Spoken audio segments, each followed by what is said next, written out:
ज्यादातर देशों में जब हम लोगों को देखते हैं, खासतौर पर पश्चिमी देशों में, तो हमें वहाँ के लोगों के शरीर पर टैटूज बने दिखते हैं। बालों को अलग डिजाइन और रंगों से रंग किया होता है। इनका फैशन बहुत ही अतरंगी लगता है। लेकिन जिस देश की हम आज बात करने जा रहे हैं, वहाँ की महिलाएं अपनी सुंदरता को बढ़ाने के लिए इस तरह का कोई काम नहीं करती। इस तरह के किसी ब्यूटी प्रोडक्ट का इस्तेमाल नहीं करती, बालों को रंग नहीं करती, प्लास्टिक सर्जरी से कोसों मील दूर रहती हैं, क्योंकि इन्हें अपने माता पिता से और प्रकृति से मिली सुंदरता बहुत ज्यादा पसंद है। यहाँ की महिलाएं सादगी पसंद करती हैं, लेकिन इनकी सुंदरता देखकर मानो मॉडल तक फेल हो जाए। इस देश का इतिहास यूरोप के देशों में सबसे पुराना माना जाता है।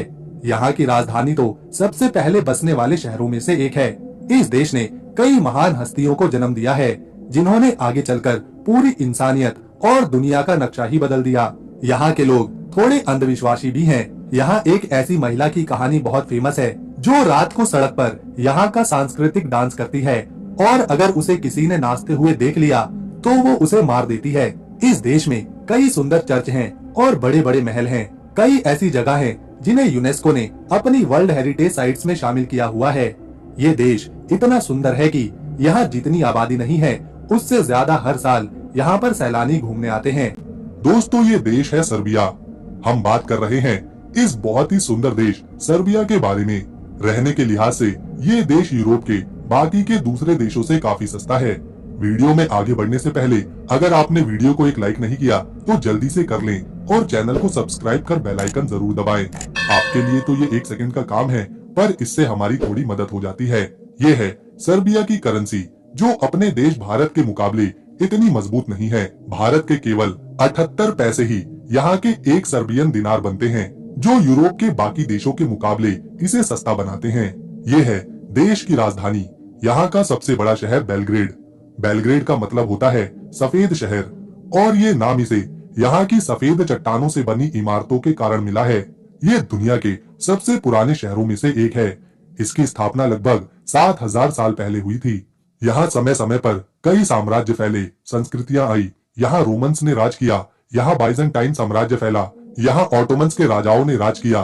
बेलग्रेड हमेशा से एक महत्वपूर्ण व्यापारिक केंद्र तो रहा ही है, साथ में ये सैन्य ताकतों का केंद्र भी रहा है। राजधानी में 2 नदियां बहती हैं, पहली सावा और दूसरी दन्यूब। ये दोनों नदियां इस शहर के लिए वरदान का काम करती हैं। इससे इन्हें पानी मिलता है, ट्रांसपोर्ट में आसानी होती है, और ये दोनों नदियां शहर को और ज्यादा खूबसूरत बना देती हैं। ये है काल मेगदान किला, जो पूरे देश में काफी प्रसिद्ध है अपने इतिहास और म्यूजियम के लिए। इस किले को बनाने की शुरुआत हुई थी 2000 साल पहले, और ये एक सुरक्षा का किला था, जहाँ से पूरे शहर पर नजर रखी जा सकती थी, रास्तों को देखा जा सकता था, दुश्मनों को यहाँ से हराया जा सकता था। इसीलिए जो भी साम्राज्य यहाँ पर आता, वो इस किले को और फैलाता, इसकी दीवारें और ऊंची करवाता। आज इस किले में एक म्यूजियम है। यहाँ प्राचीन कला की बंदूकें, युद्ध के हथियार और दूसरी चीजें देखने को मिलती हैं। किले के बाहर एक पार्क भी बना है। यहाँ लोग घूमते हैं, आराम करते हैं और पिकनिक भी मनाते हैं। अगर हम इस देश की आबादी की बात करें तो यहाँ केवल 65 लाख लोग ही रहते हैं, जिसमें पुरुष कम हैं और महिलाएं ज्यादा हैं, जो आमतौर पर यूरोप के कई देशों में देखने को मिलता है। हर 92 पुरुषों पर यहाँ 100 महिलाओं का अनुपात है। 65 लाख लोगों की आबादी में यहाँ 88% लोग ईसाई धर्म को मानने वाले हैं, जबकि 7% में इस्लाम धर्म को मानने वाले लोग यहाँ रहते हैं, और 5% में यहूदी और बौद्ध और अन्य धर्मों के लोग हैं। क्षेत्रफल के लिहाज से सर्बिया छोटे देशों में गिना जाता है, क्योंकि इसका क्षेत्रफल महज 88,499 स्क्वायर किलोमीटर जितना है, और एरिया के लिहाज से ये दुनिया में 113वां स्थान रखता है। इस देश के लोग आत्माओं पर बहुत यकीन रखते हैं। यहाँ इससे जुड़ी कहानियां काफी प्रसिद्ध हैं। उन्हीं में से एक है डांसिंग लेडी की आत्मा की कहानी। सर्बिया में एक महिला की आत्मा आधी रात को चांद की रोशनी में सफेद कपड़े पहनकर अपने बालों को खोलकर नाचती है। सुनसान जगहों पर, जंगलों में, रोड पर। जो भी उस महिला की आत्मा को नाचते हुए अगर गलती से भी देख लेता है तो माना जाता है कि वो उसे मार देती है। ये कहानी सर्बिया में काफी प्रसिद्ध है, जिसे वहाँ के ज्यादातर लोग मानते भी हैं। ऐसा माना जाता है कि ये एक दुखी महिला की आत्मा है, जो एक आदमी से बहुत प्यार करती थी, लेकिन उस आदमी ने उसे धोखा दे दिया, और इस बात से वो महिला इतनी ज्यादा दुखी हुई कि उसने खुद की जान ले ली और अब वो अपने दुख को दिखाने के लिए सर्बिया का सांस्कृतिक डांस करती है, लेकिन अगर उसे कोई गलती से भी देख ले तो वो उसे नहीं छोड़ती। कुछ समय पहले इस तरह की महिला को न केवल सर्बिया में बल्कि उसके आसपास के देशों में भी लोगों ने देखने का दावा किया था। पता नहीं ये कहानी कितनी सच्ची है या फिर कितनी झूठी, लेकिन सर्बिया में लोग इस पर यकीन जरूर करते हैं। सर्बिया के लोग बहुत ही समझदार और तेज दिमाग वाले माने जाते हैं। निकोला टेस्ला का नाम तो आपने सुना ही होगा। उन्होंने कई आविष्कार किए हैं, खासतौर पर इलेक्ट्रिकल इंजीनियरिंग के क्षेत्र में। टेस्ला ने ही एसी यानी कि अल्टरनेटिंग करंट की खोज करी। उन्होंने ही टेस्ला कॉइल की खोज करी। ये हाई वोल्टेज का ट्रांसफार्मर होता है। टेस्ला ने 1891 में इसे बनाया था। ये बिना तार से चलने वाले चीजों में ऊर्जा देता है। आज भी टेस्ला कॉइल का इस्तेमाल रेडियोज में, टेलीविजन में और मेडिकल में इस्तेमाल होने वाली मशीनों में किया जाता है। इसके अलावा इवो एंड्रिक, इनके लिखे साहित्य दुनिया भर में प्रसिद्ध हुए और इन्हें इस काम के लिए नोबेल प्राइज से भी सम्मानित किया गया। सर्बिया में बीचेस की कोई कमी नहीं है। यहाँ एक से बढ़कर एक सुंदर किनारे देखने को मिलते हैं, जिसमें से कुछ बीच तो ऐसे हैं जहाँ लोग निर्वस्त्र होकर नहाते हैं। इन बीचेस के किनारों पर एक बगीचे के पौधे की लंबी लाइन लगाई जाती है ताकि सड़क पर चलने वाले लोग इन्हें ना देख सकें। जिन्हें नहाने का मजा लेना है वो यहाँ आ सकते हैं। ये है सर्बिया का एक प्रसिद्ध बीच, जिसे अदा सिगानलिजा कहा जाता है। दरअसल ये दन्यूब नदी के पास मौजूद है। यहाँ सामने सुंदर झील नजर आती है, जिस पर लोग सर्फिंग करते हैं, पानी में खेलते हैं। इसके किनारे पर सफेद चमचमाती रेत बिखरी हुई है, जो इसे और ज्यादा सुंदर दिखाती है। बीच के आसपास कई कैफेज और रेस्टोरेंट खुले हुए हैं। यहाँ लोग खा पी सकते हैं। गर्मियों के मौसम में यहाँ काफी भीड़ रहती है। न सिर्फ सर्बियन बल्कि सैलानी भी यहाँ पहुँचते हैं। ये है देश का सबसे पुराना बाजार, जो कि राजधानी बेलग्रेड में लगता है। इसकी शुरुआत 1920 में करी गई थी। यहाँ इंडोर मार्केट भी लगती है और आउटडोर भी।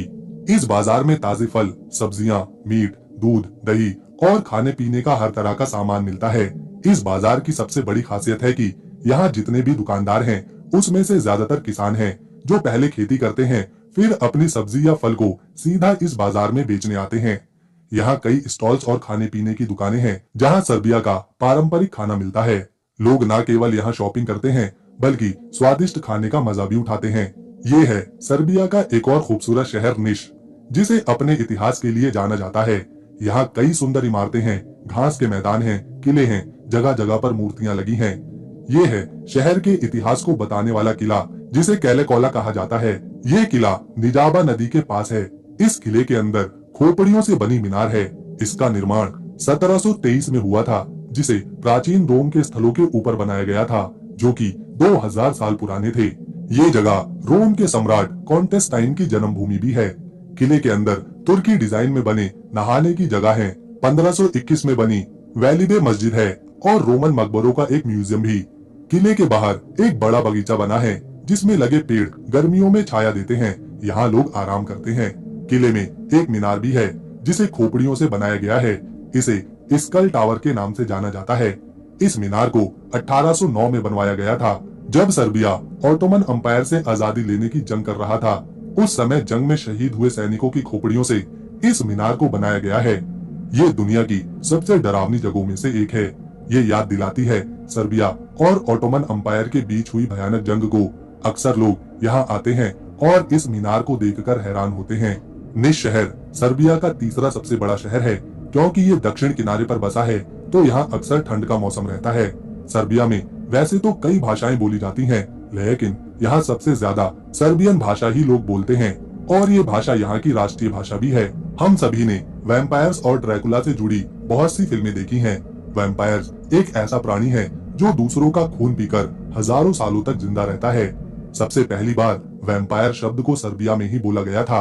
डांसिंग लेडी की तरह ही वैम्पायर्स की भी यहाँ अनेकों कहानियां सुनने को मिलती हैं। वैम्पायर का नाम एक सर्बियन इंसान से जुड़ा है, जिसका नाम था सावा सावनोविक। वैम्पायर शब्द आने के बाद ये लोगों में इतना फेमस हुआ कि आज पूरी दुनिया में इसे जाना जाता है।